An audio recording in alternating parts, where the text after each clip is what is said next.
여러분 마태복음 13장은 천국 비유장이라고 합니다.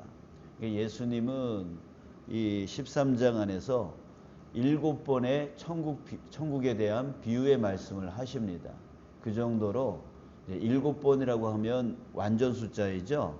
그러니까 이 천국에 대해서 강조하시고 또 강조하시고 또 강조한 장이 바로 이 13장인데요. 여러분 우리 기독교인에게 천국 소망은 절대적입니다. 예수님은 이 천국, 우리로 천국으로 이끌어 나가시기 위하여 그 하늘 보좌를 포기하시고 이 땅까지 오신 거예요. 또 우리 기독교인들이 이 믿음을 가지는 이유는, 믿음의 삶을 사는 이유는 바로 여기에 있어요. 천국 소망에 있는 거예요. 그래서 이 천국 소망 때문에 우리가 이 신앙의 삶을 살아가고 있는 거고 예수님을 믿는 겁니다. 성경은 이렇게 말하죠. 끝까지 견디는 자가 구원을 받으리라. 바로 끝까지 견디는 자. 그러니까 끝까지 견디는 자가 바로 천국을 얻는다라고 그래서 어떤 일이 있어도 믿음을 지켜야 된다라고 강조를 하고 있어요. 자, 이만큼 우리에게 천국 소망은 너무나 중요한 겁니다. 이 땅을 위해서 우리가 신앙생활을 하는 게 아니에요. 천국을 위해서 우리가 신앙생활을 하고 있는 거고 어떤 일이 있어도 이 믿음을 지키려고 하는 이유가 바로 거기에 있는 거죠. 그리고 성경은 예수님이 처음 오셨을 때 2000년 전에 처음 오셨을 때 그때 이미 천국이 시작되었다라고 말씀하고 계세요. 회개하라 천국이 가까이 왔다 이렇게 말씀하고 있죠. 그리고 이 천국은 예수님의 재림 때에 완성될 거다라고 성경은 말해주고 있습니다. 이미 시작되었고 예수님의 재림 때에 완성될 거다. 자, 여기서 질문 드립니다. 여러분들이 지금 이 세상을 볼 때에 정말 천국이 올 것 같은가요? 이 세상의 모습을 보면서 이제 조만간에 천국이 오겠다 이런 생각 좀 드세요? 천국은 다른 말로 말하면 하나님의 나라이죠. 그러니까 하나님의 나라가 완성될 것 같은가요? 우리 눈으로 볼 때에 이 세상은 여전히 죄악 속에 빠져 있고 또 이게 천국의 어떤 성경에서 말하는 천국의 어떤 모습이 드러나는 것 같지 않아 보입니다. 이것은 저 세상 믿지 않는 사람들의 눈에 더 확실하게 보이죠. 그래서 세상 사람들에게 이제 천국이 다가옵니다. 예수님 믿어야 됩니다. 라고 우리가 아무리 복음을 전해도 예수님 안 믿어요. 안 믿으려고 해요. 저들의 눈에 만약에 천국이 올 것이다 라고 하는 것이 보이기라도 한다면 그래도 그래요. 믿어야죠. 이렇게 할 텐데 전혀 보이지 않아요.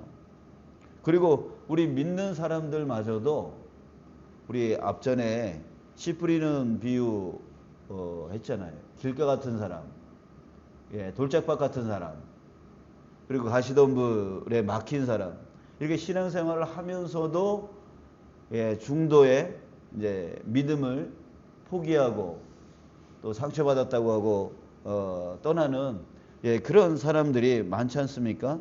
그러니까 믿는 자들조차도 보이지 않으니까 그 천국이 이루어질 거다, 완성되어질 거다 이게 눈으로 보여지지 않으니까 중도에 그저 자기 감정 상한다고, 자기 상황 안 된다고, 자기 환경 안 좋다고 이제 핑계 삼아서 믿음에서 떠난 사람들이 많아요. 정말 그런데 목사인 저도요 가끔씩 어떤 마음이 드냐면 정말 천국이 오는 거 맞을까? 이런 생각이 들 때도 있어요. 의심이 들 때도 있단 말이에요. 자, 여러분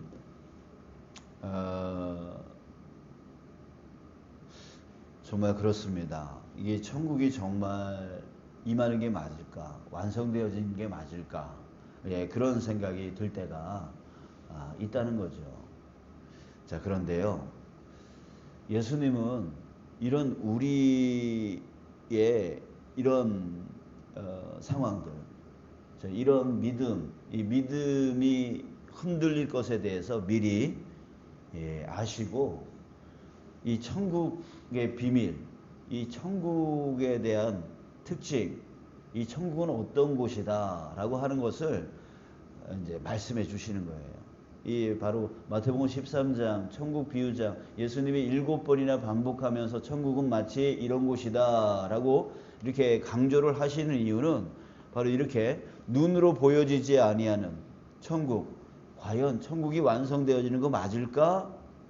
라고 하는 그런 마음이 드는 모든 사람들에게 이 천국은 어떤 곳이다 라고 하는 것을 확실하게 우리에게 알려주시고 계시는 겁니다. 자, 오늘 본문에도 두 번의 비유를, 천국에 대한 비유를 해 주시는데요. 볼까요? 31절. 자, 천국은 어떻답니까? 천국은 마치 사람이 자기 밭에 갖다 심은 겨자씨 한 알 같다, 이렇게 말씀하고 있어요. 겨자씨 한 알 같다.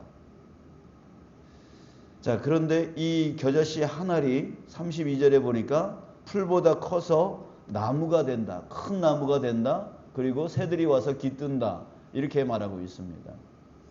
자, 33절에 보니까 또 두 번째, 천국은 마치 여자가 가루 서말 속에 갖다 넣어 전부 부풀게 한 누룩과 같다. 이렇게 말하고 있습니다.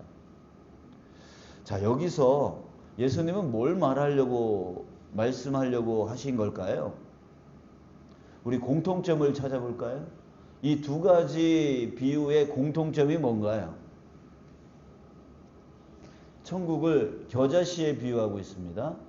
또 두 번째, 천국을 누룩에 비유하고 있습니다. 자, 이 공통점이 뭐예요? 겨자씨와 누룩의 공통점이 뭘까요? 작다는 거죠. 작다는 거죠. 그러니까 작은데 그냥 작은 게 아니라 너무 작다는 거예요. 너무 작다. 무슨 의미가 될까요? 미미하다는 거죠. 그 효과가 미미해 보인다는 거예요. 눈으로 보여질 때 과연 이 조그만 겨자씨가 살 수나 있을까? 뭐 이렇게 생각이 될 정도로. 겨자씨 보신 적 있으시죠? 이 가루 같잖아요. 가루 같아요. 자, 누룩도 역시 마찬가지입니다. 제가 누룩을 직접 본 적은 없습니다. 그래서 지금 이렇게 컴퓨터에 이렇게 찾아보니까, 사진을 찾아보니까 이렇게 뭉태기로 되어 있더라고요. 이렇게 이렇게 사각형으로 아니면 동그랗게 이렇게 덩어리로 되어 있는데, 사실 쓸 때는 가루 형식으로 해가지고 이렇게 뿌린다고 해요. 그 가루를 얘기하는 걸 것 같아요. 자, 그러니까 여러분, 이게 작다 못해 너무나 작아요. 그러다 보니까 과연 이게 효과가 있을까? 이게 미미해 보이는 거죠. 될 것 같지가 않은 거죠. 클 것 같지가 않고, 또 이 가루, 이 누룩 이렇게 뿌리는, 후추같이 이렇게 뿌리는 이게 가루 서말이 여러분 어느 정도인지 아시죠? 또 이것도 제가 잘 모르니까 또 컴퓨터로 이게 찾아봤는데, 그러니까 한 100여 명에서 한 150명이 한꺼번에 먹을 수 있는 양이 가루서말이라고 하는 그 헬라어 원어로 그런 뜻이라고 합니다. 그리고 엄청나게 많은 양이죠. 엄청나게 많은 양을 그냥 이렇게 후추같이 뿌려가지고 누룩을 이렇게 뿌렸는데 이게 전체 다 부풀게 한다는 거죠.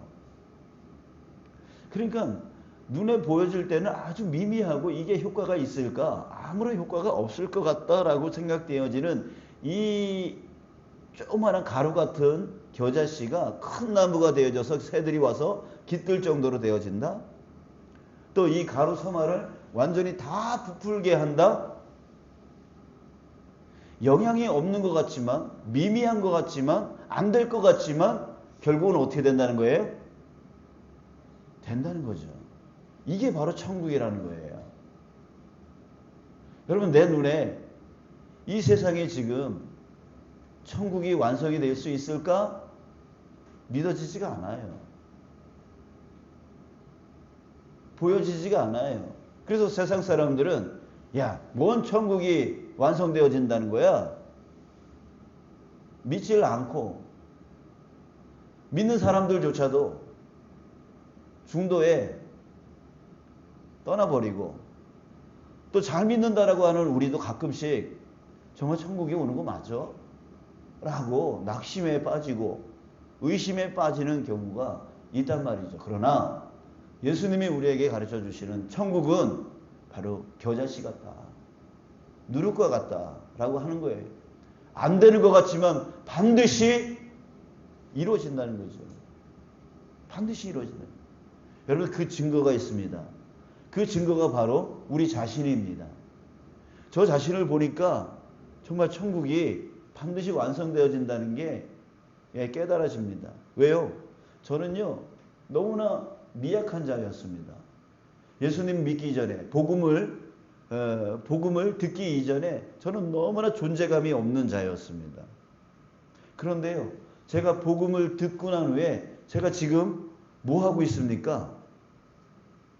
정말 너무나 존재감이 없는, 사람들에게 어떤 영향력도 끼칠 수 없는 그런 존재였었는데 제가 복음을 듣게 되어지고 예수님을 믿게 되어지니까 지금 어떤 자가 되어 있냐면 수많은 영혼들을 책임지는 목사가 되어 있더라는 거예요.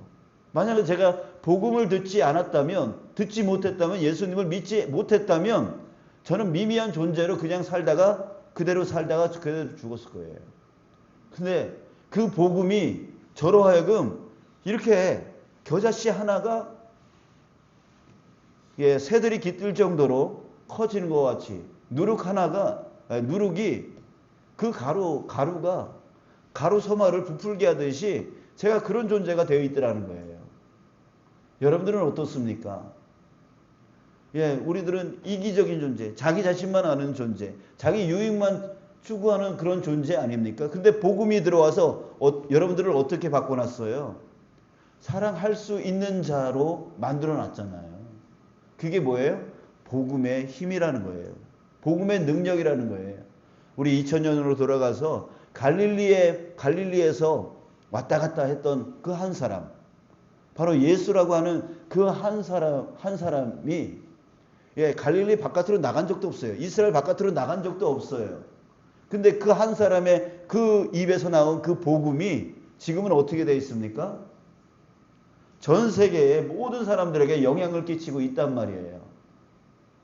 이게 뭐예요? 겨자씨 같은 거죠. 누룩과 같은 거죠. 너무나 영향력이 없는 미미한 것 같아 보여도 그것으로 인하여 변화가 일어난다는 거예요. 이게 바로 복음의 힘이라는 거죠. 사랑하는 여러분, 예수님이 재림하는 때 천국은 완성이 되어집니다. 내 눈에 아무 증거 아니 배울지라도 우리의 믿음으로 나간다면 여러분 우리는 그때의 놀라운 천국의 완성을 반드시 보게 되어질 것입니다.